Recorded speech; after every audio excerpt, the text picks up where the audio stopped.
Iran America जंग बंदी का जो मसौदा है वो सदर ट्रंप ने अपने इत्तेहादियों को भेज दिया है। असल में हम देखते हैं कि ये क्या ईरान अमेरिका की जंग थी? बुनियादी तौर पर तो ये ईरान और इसराइल की जंग थी। इसराइल अमेरिका को इसमें घसीट कर लेके आया और बाद में जंग बंदी के जो मुआहदे हैं वो ईरान और अमेरिका के दरमियान हो रहे हैं, जबकि इसराइल इससे अलहदा हो गया है और वो मुसलसल अपने हमसायों के साथ अपने जो उसके तुसीब पसंदाना दायम है वो जारी रखे हुए हैं। फ़लस्तीन का 90% हिस्सा तबाह करके 70% हिस्से पर अपनी फौज को उसने हुक्म दे दिया कि कब्जा कर लो, और लबनान पर भी लगातार वो बमबारी कर रखा गया और वहाँ भी आए रोज़ शहादतें वो अब हज़ारों में पहुँच चुकी हैं। अब देखना है कि जो ईरान और अमेरिका की जंग बंदी है इसका जो मसौदा उसने बकौल सदर ट्रंप के जो उन्होंने अपने तादियों को भेजा है, तो देखना है कि वो तादी कौन से हैं। यूरोप का तादी होता था इसका, अमेरिका का वो नेटो की शक्ल में, बाकी चंद एक जो ममालिक हैं कभी हाँ कभी ना और कभी उसके साथ होते थे, लेकिन नहीं। लेकिन अब इस जंग में ऑलमोस्ट जो यूरोप है वो तो इस जंग में शामिल ही नहीं हुआ, वो इसके खिलाफ था। और जो अरब हैं उनकी जो हैसियत है अमेरिका के आगे वो आपको पता ही है, वहाँ जो अमेरिकन अड्डे भी थे वो भी इसराइल की हिफाजत के लिए थे। तो ये मसौदा किसको, अपने किस तादी को या किन तादियों को भेजा है इसको देखने के लिए, तो वो यकीनन मसौदा इसराइल की मंजूरी के मुंतज़िर है। अब अगर उस मसौदे में ईरान की तरफ से कोई ऐसा नुक्ता ना हुआ जो इसराइल के लिए काबिल कबूल हो या ना हो, तो फिर वो जंग बंदी का जो मुआहदा है वो किसी ये बेल किसी मंडे चढ़ती नजर आएगी, अदरवाइज ये नहीं हो सकता। क्यों? क्योंकि बुनियादी तौर पर ये जंग थी ही ईरान और इसराइल की। अमेरिका तो इसमें अमेरिका को तो इसमें घसीट कर लाया गया है। तो अब अगर अमेरिका और ईरान के दरमियान लेट्स से हम कहते हैं कि जंग बंदी हो जाती है, लेकिन क्या जो इसका असल फरीक है इसराइल वो इस मायदे में शामिल है? तो वो नहीं है। लिहाजा इसराइल को खुली छुट्टी होगी कि वो अपनी तुसीब पसंदाना अज़ाइम को उसको अमली जामा अपनाने के लिए वो जो चाहे कर सकता है, करता भी रहेगा।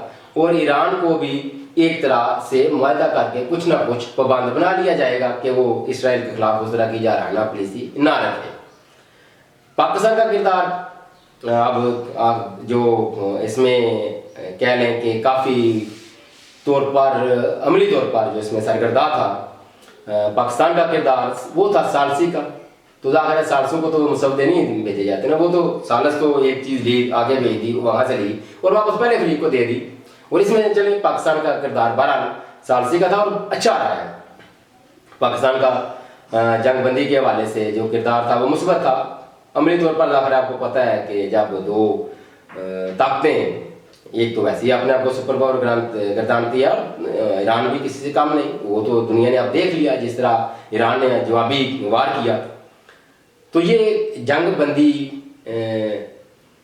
दरमियानी मुद्दत के लिए शायद काबिल कबूल हो या शायद दरमियानी मुद्दत के लिए ये जंग बंदी हो भी जाए, लेकिन लॉन्ग टर्म पॉलिसी में इस मसौदे का, इस जंग बंदी के अमल का कोई मोतबर कोई कह लें कोई नतीजा, कोई अमली नतीजा इसका उस हद तक नहीं निकलेगा। मेरी नज़र में तो नहीं निकलेगा। क्यों? क्योंकि जब तक इसराइल मशरक़ वस्ता के ममालिक को तो है कि चलो जितनी भी सीहत है उस हिसाब से, वो ईरान और इसराइल को जब तक अपने हमसायों पर जो बमबारी वो करता आए दिन उसको ना लगाम डाली गई, उसको किसी मुआहदे में अमली तौर पर शामिल ना किया गया, तो ये जंग बंदी का जो मुआहदा है, ये जो मसौदा है, चले अच्छी बात है किसी तरफ ये चढ़ जाए अमली तौर पर भी, लेकिन वो एक लॉन्ग टर्म पॉलिसी में कोई उसका फाल किरदार नहीं होगा जब तक इसराइल को इस मायदे में शामिल नहीं करते, जब तक इसराइल की तुसीब पसंदाना ज़ाइम को नकेल नहीं डाली जाती, उस वक्त तक मशरक़ वस्ता में जितने भी जंग बंदी के मसौदे होंगे वो टेम्परेरी साबित होंगे या उन पर अमल दरामद करना मुश्किल हो जाएगा। ये दुनिया के लिए शायद अपना हरमज़ वो खुलना उसका खुलना ज़्यादा अहमियत का अमल है। ज़ाहिर है वहाँ तेल की जो तरसील है वो काफ़ी बड़ी मिकदार में होती है, तो दुनिया तवानाई के जो वसाइल हैं उन पर इन्हिसार उसका है।